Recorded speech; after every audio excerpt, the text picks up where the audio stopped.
What's going on, guys? Ahoy here with another quick update on Tamadoge. Now, I'm going to share with you guys this article. There is some really good news coming for Tamadoge, for the project, for the arcade game, but also there are some things that are not very clear on here on exactly what they plan to do. They just kind of give out some information, but they don't really go in depth. And also I want to share some suggestions that Tamadoge, the arcade game, they can do to improve the user's experience on playing the game. But before we jump right in, just a quick reminder, this is not financial advice. Always do your own research and only invest what you're willing to lose. So with that said, let's jump right in.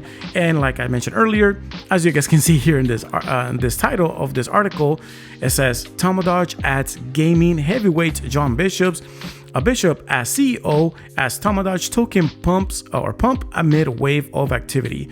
Now, where it says pump here is not really a quick pump. I'm going to show you guys here the pump, quote unquote, that they're referring to.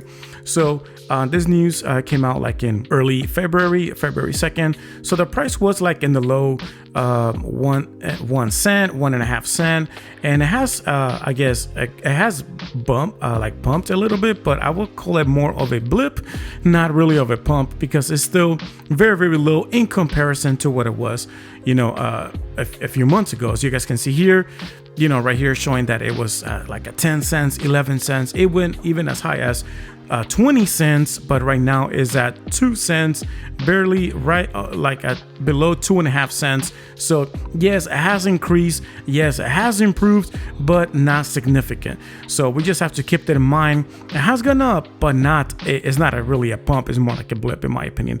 But putting that to the side, let's go back here to the article and see what this is all about. What is he bringing to the table? And in short, he's bringing a lot to the table. Okay, so who is Mr. John Bishop? Who is this guy? Well, let's find out.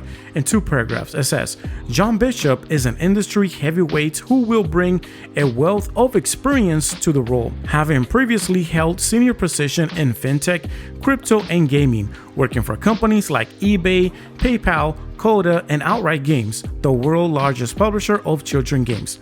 And then it says his most recent role was as head of mobile for Outright Games, a game publisher that develops games for huge IP brands such as Peppa Pig, Bratz, and Paw Patrol, among others.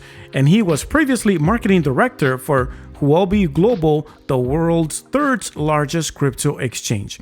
So this is very big, okay? He brings a lot of experience. He brings a lot to the table. So that's good to see. That is very great. But here is when we kind of see him his focus is more on the game than on the token. And you'll see why. Right here it says, where it's highlighted in green, Web3 should deliver a better playing experience than free-to-play games. Now, I do agree with this statement. If you guys play a lot of mobile games, especially there, you guys notice that there's a lot of ads. It's free to play, but you're paying one way or another. You may not pay money, with money wise, but you are paying with your time by, getting those 15 seconds, 10 seconds, or even more of your time. And it's not just once, it's multiple times. You guys have to see those ads, those videos in between gameplays in order for you to play for free. And of course, if you guys want to upgrade, then you have to pay, but at least allow you to play the game. Or if you want to get certain benefits out of the game, upgrades or new equipment, tools, or whatever it is, or tokens, gems, gold, coins, souls, or whatever they call it from each game theme, you have to pay with your time. And usually is by they placing ads, either like little banners like this or a video of like 10 seconds, 15 seconds. So anyways, the point is that yes, it's annoying, but what I've noticed is that a lot of people are okay with it as long as they don't pay out of pocket and they just prefer to pay with their time, okay, with their eyes. So that is my opinion with that, but there's more. He shares more of his ideas. So he started speaking about Web3, and he says, Web3 games should be doing better than they are. My working theory is that they focus too much on Web3 and not enough on the game experience. And I couldn't agree more. I noticed that a lot of people, they're focused more on the techie parts, but they forget on the fun part. You have to remember, if you want those users, those players to come back, and increase the number of users of that database of players, you have to make it fun. You have to provide a good gaming experience or overall experience with your app or on your site, because otherwise it could be all high tech, but if the game experience, the story, or whatever it is not catchy, is not appealing, then people are not going to stick around and play. So I completely agree with this, and yes, I'm 100% on board with that.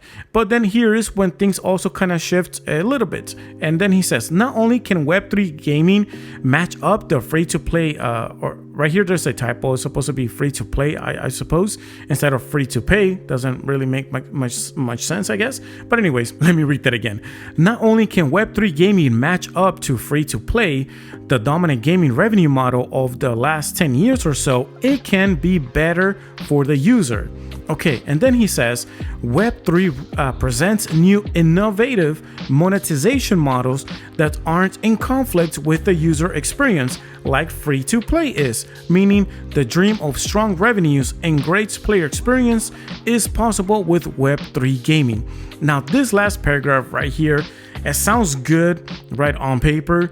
Now, how exactly this is going to work, we don't know. It doesn't seem here in this article, at least, that he goes in depth. So I don't know exactly what the innovative monetization model is, how this is going to work, because currently, like I mentioned earlier, the free-to-play is free, money-wise. You don't have to pay out of pocket, but you do pay with your time, with those ads, with those video ads and all these things that you see that, kind of clouds up your screen sometimes, especially on mobile devices. So what exactly this means? Now, I have some suggestions, and here are some ideas that I think that could possibly work instead of placing ads, but it wouldn't be free. One of them, it would be something similar to like PancakeSwap. So what is it that they do? They have something that is called a lottery, and pretty much, yeah, you do have to pay. It's not free, because we have to remember they have to be able to sustain themselves. They're using ads, advertisements to sustain the free to play, right? They need to be able to update, upgrade, provide maintenance, create new levels and new characters in order for it to keep it interesting and have those players come back for more. But all that is a cost. You need to pay the developers. They ain't gonna do it for free. Okay, nobody wants to work for free, right? None of us likes that. We all want to do work, but we need to be compensated so we can also pay our bills and so forth. That's fine. So one way, in my opinion, my suggestion, if you don't want to put like ads and things and ads and advertisements, what you can do is just they buy a ticket or similar or whatever you call it. You can do whatever you want, but they have to pay something to play a certain game. So very similar to what Tamadoge is doing over here, right? Where you use your Tamadoge tokens. Okay, now what is it that they do here? How is it that they're able to, to be sustainable? Other than the lottery, they have this thing called the prediction, which is beta. And my idea is this: these squares that you see, imagine that each of these squares are game rooms, or they're different groups of people, and there's a timer. And if you want to join a certain game room, you need to join in, you need to jump in. You use Tamadoge tokens or whatever cryptocurrency, and you pay whatever the price is to jump in, and you only pay a fee, right, to jump in. And you have to jump in, you need to go in before the time runs out, before the door closes, so that it can be a fair. So when they start the game to play, all right, when they start playing this game like Tamadoge, everybody starts at the same time, and everything is fair. Okay, nobody gets a head start. All right. So everybody joins in, whoever wants to join in, everybody joins in. And then once the time runs out, then the door closes and now the game starts. And there's going to be another timer, very similar to what happens right here. Once you join to play, you see that 5, 4, 3, 2, 1. Okay, then everybody starts. Once it's go, everybody starts playing. And you have, like, let's say you have 30 minutes to play. And whoever gets the highest score in those 30 minutes, or maybe it can be 10 minutes, 15 minutes, right? Whoever gets the highest score, they get their first place. First place winner gets, the highest prize from the prize pool or from the prize pot, and then second place gets the second and third and so forth. You can make it up to the top 3 out of 30 people that join in. Let's say there's a group of 30, each of these blocks represent 30 people, and each one, or maybe it could be 25, it could be 50, I don't know, it really depends, right?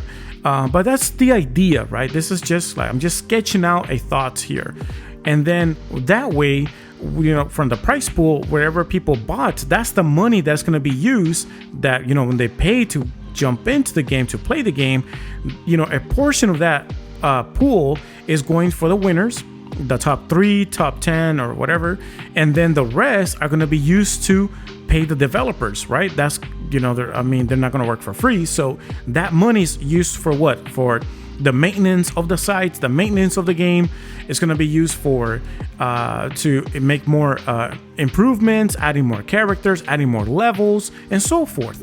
And that's a way that you can, you know, and if the game is entertaining enough, it's fun enough, people are going to come back and play, you know, and play, and then have the potential of even earning money. And that way, there's no ads here on the screen. Everything, you know, stays clean for the most part.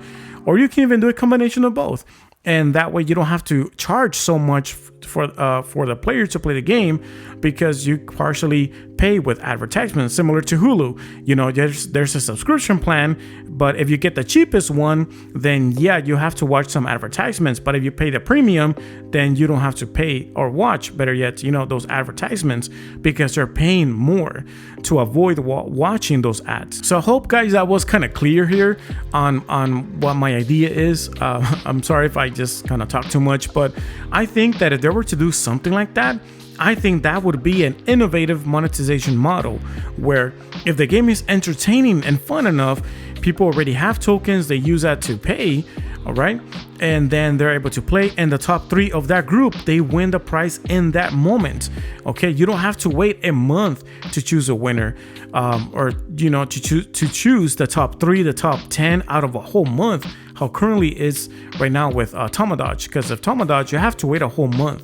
Instead of waiting a month, why not do it like at the end of each group? Once it's over, once it's closed, it's done, then whoever won, they win their prize. And then you could jump and play again and so forth, right?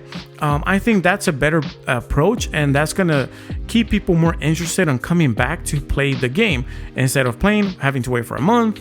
And then, you know, let's say that you're on the top of the score, but you couldn't play anymore because you had work, other commitments, and then somebody beats your score, your leaderboard, and then you're back to, like, you know, gonna be really, really, really upset. But if you were to do it like in short periods of time, for 30 minutes, whoever gets the most score in that group for 30 minutes or 5 minutes or whatever, whoever's on top, the top 3, whatever in that group, they get the prize. And if there's, you know, 10 winners, 2 winners, whatever, you get to split the pot. First place gets the most, second place gets a little bit less, third place even lesser, and so forth. So there you go, guys. I just wanted to kind of share my thoughts on what I think this could be. Okay, I'm just speculating the innovative monetization model. I think that would work, but share your thoughts. What do you guys think down below?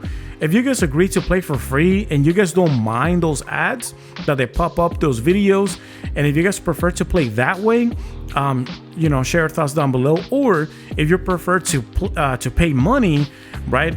Not just to play the game, but also to buy upgrades like they do on, you know, like Mortal Kombat. You're able to like spend money and actually buy upgrades, buy more souls, so you could buy a better character, add more, you know, improve them, bring up their level, and so forth. You know, share your thoughts. What do you guys think about all of that? If you guys prefer that method, or just play for free, just with ads, and have like in-app purchases if you guys want to improve your character, but as long as you're able to play for free and not having to worry to like play or better yet pay each time you guys want to play.